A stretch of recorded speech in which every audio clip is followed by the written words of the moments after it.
Hey buddy. Well, I gotta go down to my trap, pull it from the lake. One of the things that I'll say before going to show my homemade trap out of the store-bought traps, this actually, the little round one, has worked the best for me over the years. I've used the square traps and I've given those away to the neighbors. For bait, I just always use just plain white bread, cheap stuff. Get off of the dip net. Go, you dipstick. Oh, you wanna play? You wanna play? You're just bouncy puppy now, aren't you? Alright. But I'm gonna go down to the trap.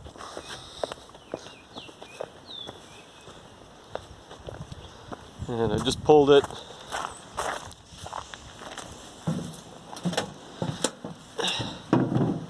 Had a decent number in here. A lot of nice large blunt-nosed minnows, and then all the little panfish I gotta clear out of there. I'm gonna take these fish out, and then I'm gonna explain the trap and how I put it together.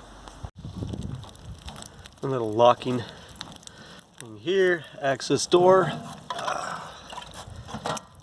bucket. All right, golden shiner. That's the good stuff. Show off blunt-nosed minnows. Looks like we got a couple females in there, may have eggs. They're just gonna go back in the lake. But some of these nice big males can make nice walleye bait. So it didn't take much to put this trap together. A couple flat nose pliers, some lake gauge wire that's wrapped all the way along the edges here, and then 1/4 inch, or actually I believe this is a 1/4 inch? Yeah, 1/4 inch hardware cloth. Hardware cloth I measured and just took a Sharpie, cut out the lengths that I wanted with that using just a wire cutters. And then I reinforced the edges. So I took a heavy gauge wire,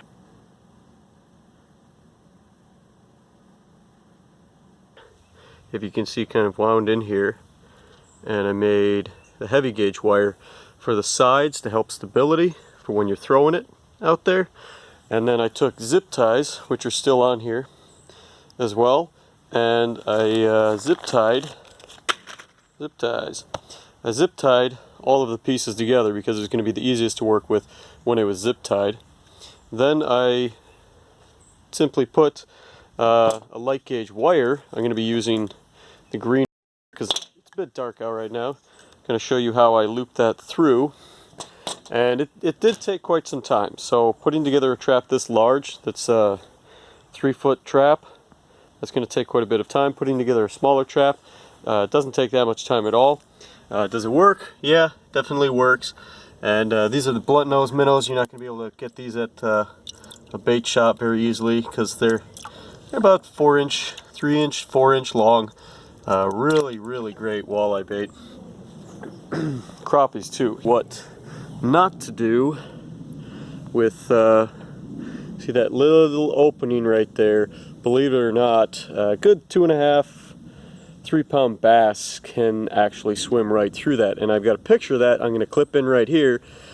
Turns out, instead of just making a minnow trap, I made a fish trap. So I'm going to be tying this up once I find my, once I get all my other light gauge wire taken care of. And then make sure that it's just a minnow trap. So I got zip ties holding the thing together, and not sure if you can really see it again. It's a very light gauge wire, but here's a bend, here's a bend, here's a bend, here's a bend, here's a bend, and I went through every other one.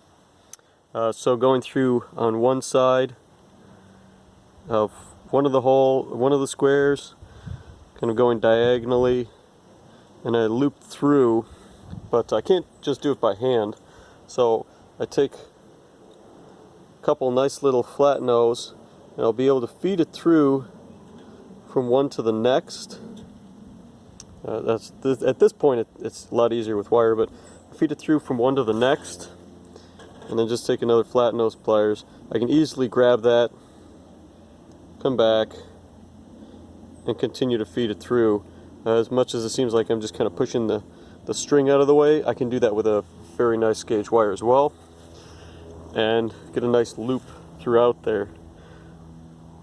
So I'm just going to do this a little bit by hand to speed things up, but then I'll hopefully be able to show you a little bit more easily kind of the pattern I used, even if I'm not doing this with the platinum here.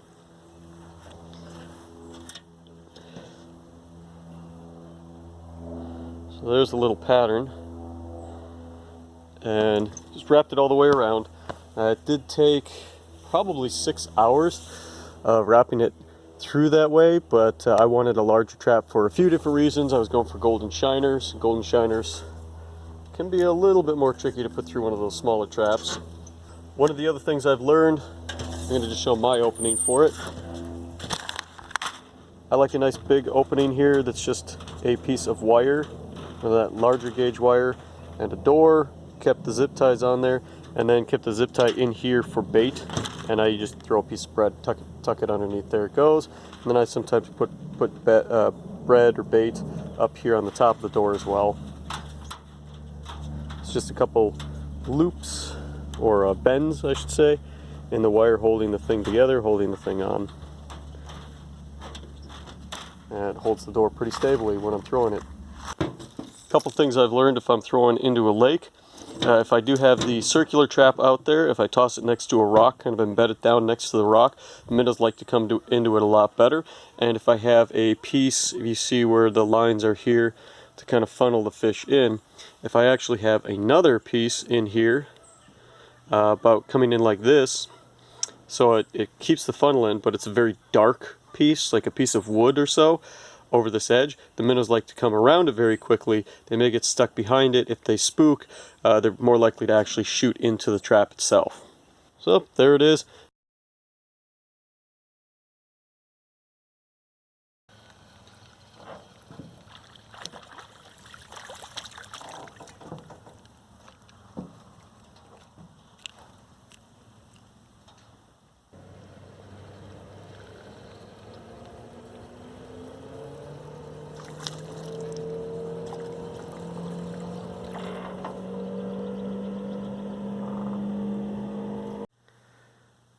Well, here's some footage of my cat, because after my battery died, I got it recharged. I got back out there, ran out of storage space, and then somehow missed the footage entirely of the 3-foot walleye I caught.